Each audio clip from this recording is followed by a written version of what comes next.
Stand on George Street in central Sydney, at the corner where the Queen Victoria building meets the town hall, and look down, not at the pavement, but through it. The QVB sits there like a Romanesque cathedral dropped into the commercial district, its copper domes oxidized to that distinctive green, its sandstone facade blackened by a century of exhaust and harbour salt.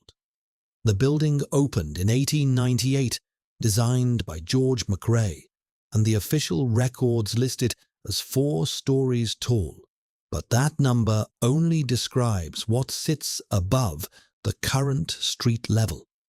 Beneath the shopfronts, beneath the basement retail arcade that tourists walk through every day, there are additional floors, 2 of them fully constructed with the same sandstone walls, the same arched doorways, the same proportions as the visible structure above. These lower levels are not foundations.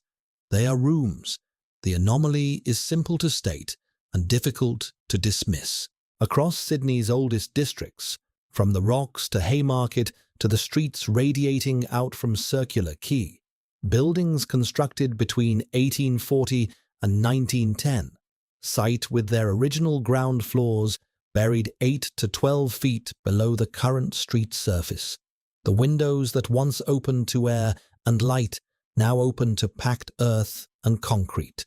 The doors that once welcomed visitors now lead into darkness, into fill, into the accumulated sediment of explanations that do not quite add up. The official explanation is straightforward and, at first hearing, entirely reasonable. Sydney was built on uneven terrain, a landscape of sandstone ridges and creek gullies carved by millennia of water and weather. The colonial administration, faced with the challenge of creating a functional city on this irregular surface, undertook a series of grading projects throughout the 19th century. Hills were cut down, valleys were filled, streets were raised to create gentle gradients suitable for horse-drawn vehicles and later for trams. The process was incremental, pragmatic, and well documented in municipal records. Council reports from the 1850s onward describe appropriations for earthworks, payments to contractors, disputes over whose responsibility it was to raise or lower a particular stretch of road. The buried floors, according to this account, are simply the artifact of a city lifting itself up 1 block at a time until the old ground level vanished beneath the new. This explanation is entirely correct as far as it goes. It simply does not go far enough. Consider the scale of what is being described. To raise the street level by 10 feet across a single city block requires moving approximately 40,000 cubic yards of fill material. This is not a minor undertaking. It requires quarries, transport, labor, time. The sandstone that was cut from the hills had to go somewhere, of course, and filling the low-lying areas was an obvious solution. But the colonial records that document these projects so meticulously, the appropriations, the contracts, the complaints from ratepayers about dust and disruption, those same records grow strangely thin when we look for the corresponding documentation on the buried buildings themselves. Where are the municipal notices requiring property owners to fill in their ground floors? Where are the compensation claims from shopkeepers who lost their street frontage? Where are the architectural drawings showing the planned transition from old ground level to new? These documents should exist in abundance. They do not. What the official explanation also does not address is the condition of the buried spaces themselves. If a building was simply backfilled over several years as the street rose around it, we would expect to find the lower floors in various states of conversion, some used as storage during the transition, some showing evidence of gradual abandonment, some modified to accommodate the change. Instead, what investigators have found in the few instances where these spaces have been properly documented is something different. The buried floors appear to have been sealed rapidly and completely. Doorways bricked up without removing the doors. Windows covered without removing the glass. In one excavation beneath a Haymarket building in the 1990s, workers found shop fittings still in place behind a wall of rubble fill, display cases, a counter, shelving, as though the room had been sealed on a Tuesday and never opened again. But this was only the surface of something much larger, a pattern that extends far beyond the convenience of municipal grading projects. Walk north from the QVB toward Circular Quay, following the route that countless tourists take every day, and you pass through some of the oldest colonial streetscapes remaining in Australia. The Rocks, that cluster of narrow lanes and sandstone warehouses pressed against the harbour shore, is marketed as heritage, as charm, as a glimpse of Sydney's convict past. What the heritage plaques do not mention is what lies beneath the charm, beneath the cobblestones of Argyle Street, beneath the courtyards of the old bond stores, beneath the carefully restored facades of buildings whose visible portions represent, in some cases, less than half of their original vertical extent. The through line that connects these spaces is not difficult to see once you know to look for it. It is the window, not the window as aperture, as opening, but the window as marker. Stand in front of almost any building in the Rocks constructed before 1880 and count the windows from top to bottom. Then look at the proportions. The lowest visible windows, the ones at what is now street level, are often shorter than those above them, squatter, compressed. In classical architectural grammar, this is wrong. Buildings of this period followed a vertical logic inherited from European traditions. Tall windows on the principal floors, progressively shorter windows as you ascended toward the attic and servant quarters. The ground floor, where customers entered, where commerce happened, where the building met the street, should have the tallest windows of all. Instead, in building after building across colonial Sydney, the ground floor windows look like the windows of an upper story, because that is what they are. We call them ground floors. We call them street-level entries. We call them the base of the building. But the architecture itself tells a different story. What we walk past every day, what we enter through, what we accept as the natural threshold between inside and outside. These are first floors that have been renamed by the rising earth around them. The ground floor is still there.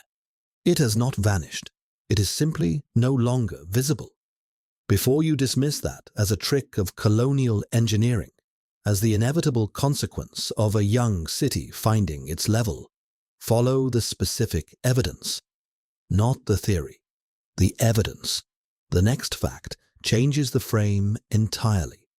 In 1900, an outbreak of bubonic plague struck Sydney. The disease appeared first in the Rocks, among the warehouses and cramped housing near the wharves. The colonial government's response was swift and extraordinary. Entire blocks were condemned. Populations were forcibly relocated. Buildings were demolished. And in the aftermath, the affected areas underwent what was officially termed reconstruction, though the word fails to capture what actually happened. Hundreds of buildings were not demolished at all. They were filled. Their lower levels were packed with rubble and earth. Their entrances were sealed, and new street surfaces were laid over the top. The plague gave the authorities something they had never previously possessed: a public health justification for burying an entire neighborhood without explaining precisely why. The official plague records, now held at the state archives, document the demolitions and the relocations in considerable detail. They are far more circumspect about the filling operations. References exist: payments to contractors, quantities of fill material requisitioned. But the systematic documentation that characterized the earlier grading projects is largely absent. What we have instead are photographs, images taken by government photographers in 1900 and 1901, ostensibly to document the plague response, that show something remarkable in the background of scene after scene: buildings standing in trenches, rubble piled against facades, doorways half submerged in fill. The photographs were taken to show the demolition of slums. What they accidentally preserved was the burial of a city. The sandstone walls you see when you walk through the rocks today, the ones that seem to emerge naturally from the pavement, are not foundations. They are story walls. The mortar lines continue downward, beneath the current surface, to levels that most visitors never suspect exist. And here is where the scale becomes difficult to dismiss: the buried volume beneath the rocks alone, calculated from the known building footprints and the estimated depth of fill, represents approximately 2 million cubic feet of constructed interior space: rooms, hallways, stairwells, storage vaults, streets that once ran between buildings at what was then ground level. All of it sealed, all of it dark, all of it, according to the official record, nothing more than the unremarkable consequence of civic improvement. None of the official versions explains what follows next. In 1901, during the widening of Pitt Street near the intersection with King Street, workers broke through what they initially believed to be a storm drain. It was not a storm drain. It was a corridor, 11 feet wide, with arched ceilings of dressed stone, extending north and south beyond the range of their acetylene lamps. The foreman, a man named William Hendricks, according to the construction register held at the State Library of New South Wales, refused to send his crew inside until municipal engineers arrived. Those engineers descended with measuring ropes and emerged 3 hours later, having traced the corridor for over 600 feet in the southern direction alone, where it terminated not in a wall, but in a collapse. Rubble that appeared, in their assessment, to predate any colonial-era construction in the area. The official explanation entered into the municipal record describes this corridor as a disused service tunnel of unknown provenance, likely associated with early sanitation efforts. The record does not explain why a sanitation tunnel would feature dressed stone blocks weighing an estimated 800 pounds each, nor why the architectural style, the specific curve of the arch, the jointing technique, matched nothing in any colonial engineering manual held in Australian archives. The corridor vanished from public discussion within weeks. The widening continued. The entrance was sealed with concrete and covered by what is now a loading bay behind a commercial building. Here is the pattern you must follow with your eyes, not your assumptions. The corridor was not alone.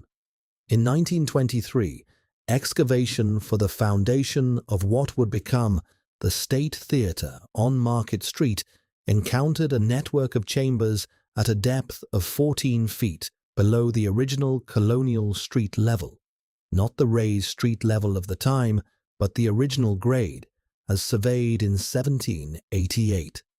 These chambers were not basements in any functional sense. They contained no evidence of storage, no shelving brackets, no ventilation shafts connecting to the surface. What they contained was emptiness of a particular kind: smoothed walls, consistent ceiling heights of 9 feet, and doorways that opened into further chambers, extending beneath adjacent lots in directions that could not be reconciled with any building that had ever stood above them.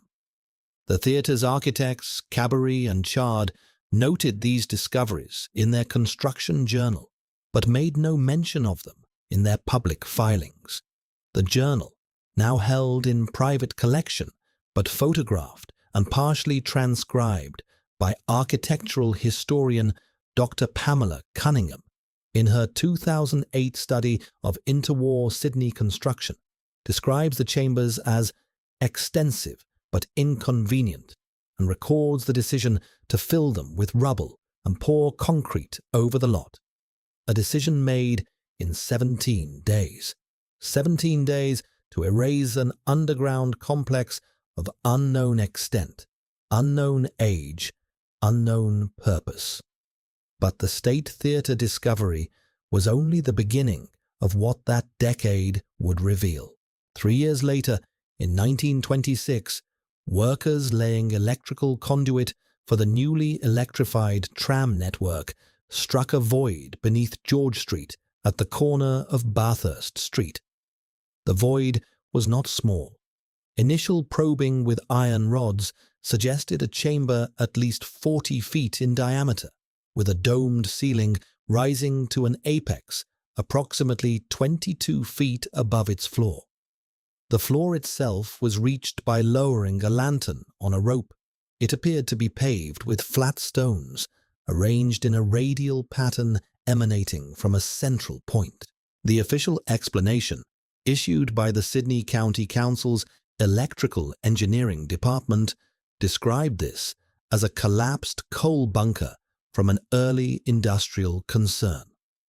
The explanation does not account for the radial stone floor, which no coal bunker in any industrial design manual has ever featured. It does not account for the dome, which would have required sophisticated centering and formwork to construct. Techniques that leave traces in masonry, traces that the workers who briefly descended into the chamber did not observe. And it does not account for the depth. The chamber floor sat at 26 feet below the original 1788 grade. No colonial coal bunker was ever constructed at such a depth. The void was filled with sand, then concrete, then forgotten. The through-line image returns here with terrible clarity. These are not basements that buildings sank into. These are basements that buildings were placed above. The rooms beneath Market Street, beneath George Street, beneath Pitt Street, they do not follow the footprints of the buildings that would later stand over them. They follow their own logic, their own grid. Now comes the mathematics that the official model cannot satisfy. The standard engineering explanation for Sydney's buried first floors, the progressive raising model, requires a specific quantity of fill material. According to calculations published by the New South Wales Department of Public Works in 1978, the raising of central Sydney's street grades by an average of 10 feet across the original settlement area of approximately 180 acres would have required the importation of roughly 9.4 million cubic feet of fill material. This is an uncontroversial number. It appears in textbooks. It is taught to civil engineering students at the University of New South Wales. The question is where this material came from. Colonial records from the relevant period, roughly 1850 to 1890, when the most intensive raising is said to have occurred, document fill material arriving by barge from harbour dredging operations and by cart from various quarrying and excavation sites around the growing city. These records are detailed. They specify quantities, origins, dates, contractors' names. Dr. Marcus Webb of the University of Melbourne spent 4 years compiling these records for his 2011 doctoral thesis on colonial infrastructure development. His total, drawn from every surviving shipping manifest, construction tender, and municipal receipt, accounts for approximately 3.1 million cubic feet of fill material arriving in central Sydney during the 40-year raising period. This is his number. It is peer-reviewed. It is based on primary sources. The gap is 6.3 million cubic feet. Where did it come from? The official response, when this gap has been raised in academic contexts, is that records are incomplete. That much fill arrived without documentation. That informal arrangements between contractors would not have generated paperwork. This may be true, but it requires us to believe that more than 2/3 of the largest earth-moving project in colonial Sydney's history went entirely undocumented in a bureaucratic system that recorded the purchase of individual shovels. It requires us to believe that the documented portion, the barges, the carts, the contracted deliveries, represented only the minor fraction of the total effort. It requires us to believe that colonial Sydney possessed the organizational capacity to move 6.3 million cubic feet of material without leaving any trace in any ledger, any newspaper, any letter, any diary. Before you dismiss what I am about to suggest, understand that I am not suggesting it. I am pointing at the gap, not the theory, the evidence. The documented material accounts for 1/3 of what the raising required. The other 2/3 remains unexplained. This is not speculation. This is subtraction. One possibility, and only one of several, is that the material did not arrive from outside the raising zone at all, that it came from below, that the filling of the buried floors, the sealing of the corridors, the closure of the chambers was not a secondary operation, but the primary one, that the fill was excavated material being returned to the voids it had come from. This would explain the missing documentation. You do not need to ship material if it is already on site. You do not need barges and carts if you are moving earth from one level to another within the same city block. I am not claiming this is what happened. I am observing that it would close the mathematical gap that the official model leaves open. The next fact changes everything about how we must view the standard narrative. In 1987, a water main rupture beneath Clarence Street caused a sinkhole that briefly exposed a cross-section of Sydney's subterranean layers. A photographer named David Morley, working for the Sydney Morning Herald, was permitted to descend into the excavation before repair crews sealed it. His photographs, published once and never reprinted, show something that does not appear in any official description of Sydney's underground. A distinct stratigraphic line, visible in the exposed earth wall, separating two types of fill material. Below this line, the material is uniform, densely packed, and notably free of the artifacts, bottles, pottery fragments, leather scraps, nails, that typically characterize colonial-era fill.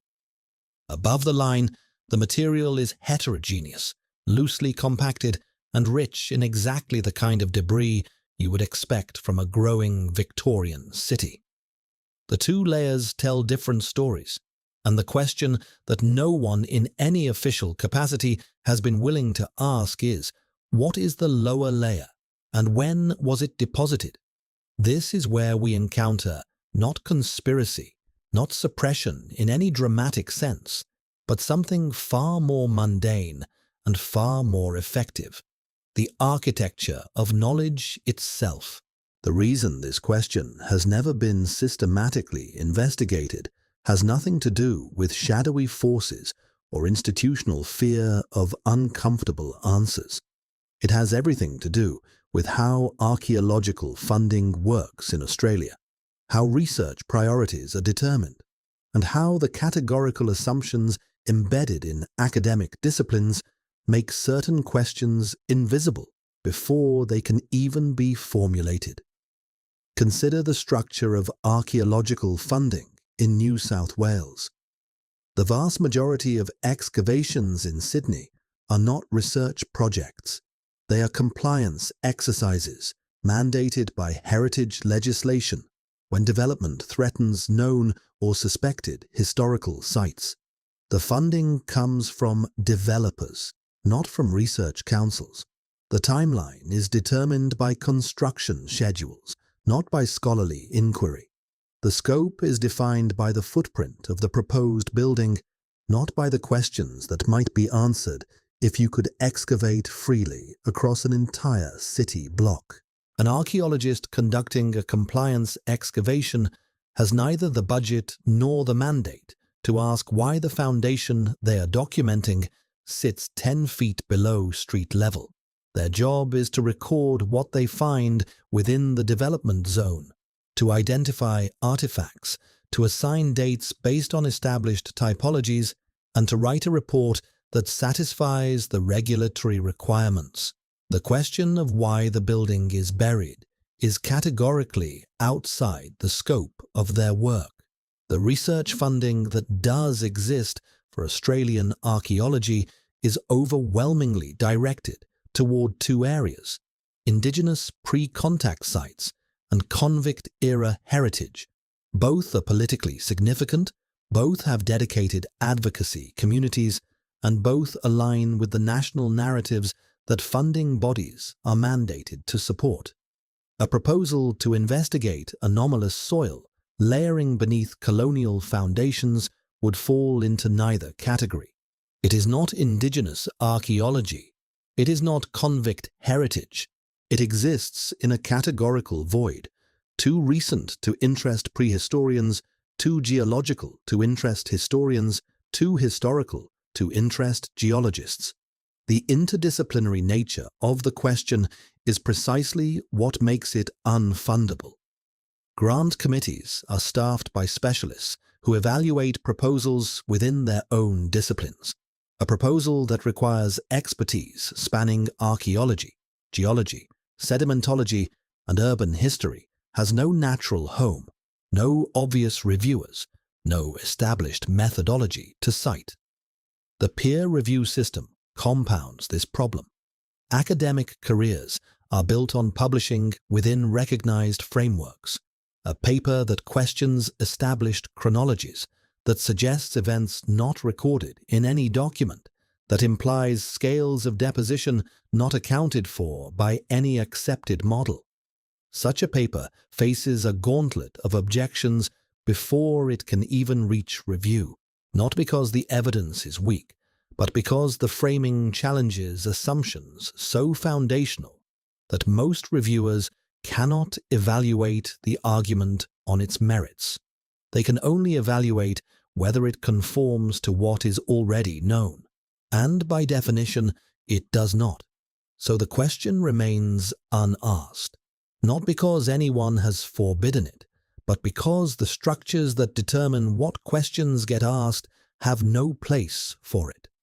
The technology that could settle this question is neither exotic nor expensive. It exists. It has been deployed extensively in other contexts, and it has never been systematically applied to the buried foundations of Sydney. Ground-penetrating radar, GPR, is now standard equipment for archaeological surveys worldwide. The technology sends electromagnetic pulses into the ground and records the reflections from subsurface features. Modern GPR units can reliably image structures to depths of 15 to 20 meters in favorable conditions, and even in the clay soils of Sydney, useful data can be obtained to depths of 8 to 10 meters. A systematic GPR survey of the CBD and inner suburbs would produce a three-dimensional map of buried structures, revealing not just individual foundations, but the relationships between them.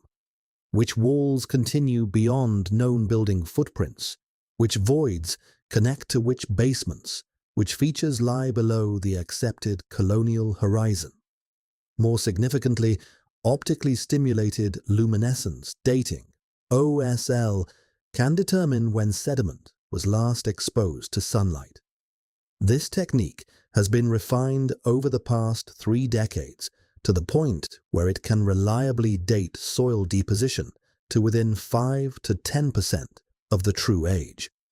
A systematic OSL sampling program across the anomalous lower fill layer would determine, with scientific precision, when that material was deposited. If the results show deposition dates in the 1840s and 1850s, consistent with the accepted narrative of colonial construction, the question is closed. If the results show deposition dates significantly earlier or significantly later, in a pattern suggesting rapid mass deposition rather than gradual accumulation, then the question opens in ways that would demand entirely new explanations.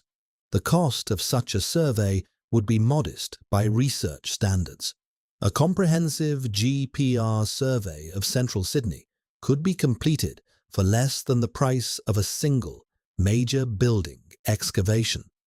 An OSL sampling program targeting the key sites would add perhaps another $100,000. The total budget would be a fraction of what is routinely spent on compliance archaeology for a single large development. The technology is proven. The methodology is established. The laboratories exist. The question could be answered. And yet no one has applied for the funding. No one has assembled the interdisciplinary team. No one has written the proposal that would put the question to the test. The technology sits unused, the question unasked, the answer unknown. Not because the answer is impossible to obtain, but because no one whose career depends on asking questions has found it advantageous to ask this one. Walk through the rocks today, past the heritage plaques and the restored sandstone facades, and you will notice how the streets rise and fall in ways that seem arbitrary, how stairways appear at odd intervals connecting levels that should not need connecting, how some doorways open onto streets while others, a few meters away, open onto what are now basements. The official explanation that this is the natural topography of a colonial town built on irregular terrain accounts for some of this, but it does not account for the consistency of the burial depth. It does not account for the uniformity of the lower fill. It does not account for the windows that face walls of earth. The window remains. That is the image that will not leave you. The window looking into dirt. The aperture designed for light and air, now permanently blocked by material that should not be there. Every buried building in Sydney has windows like this. Every one of them was designed to open onto space, to admit the sun, to frame a view. Every one of them now frames only soil. And the question that no one has been able to answer is when that soil arrived, and how and why no one at the time thought it strange enough to write down. This is not proof of anything. This is pattern. The pattern does not tell us what happened. It only tells us that what happened was not what we have been told, or at least not only what we have been told, or perhaps not in the way we have been told it. The answers may be entirely mundane, a combination of factors we simply have not assembled correctly, a story of gradual change that seems dramatic only because we are looking at the endpoint rather than the process. Or the answers may be something else entirely. We do not know, and the structures that determine what we know have not been designed to find out. Stand on Circular Quay at sunset, where the ferries cross water that was once a different shoreline, and consider what it means to live in a city you do not understand. Not in the metaphorical sense. All cities are mysterious, all places hold secrets, but in the literal sense of not knowing what lies beneath your feet. 10 feet down, there are buildings. Buildings with windows. Buildings that someone designed to stand in the light. They are dark now, filled with the weight of material no one has dated, no one has sourced, no one has explained. The maps tell us one story, the earth tells another, and the distance between them is not a question of conspiracy or suppression or hidden knowledge. It is a question of what we have chosen to ask and what we have chosen to assume. The colonial records are not lying.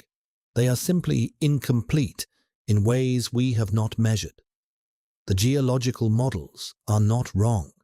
They are simply describing processes that may not account for everything we see. The historians and the archaeologists and the geologists are not failing.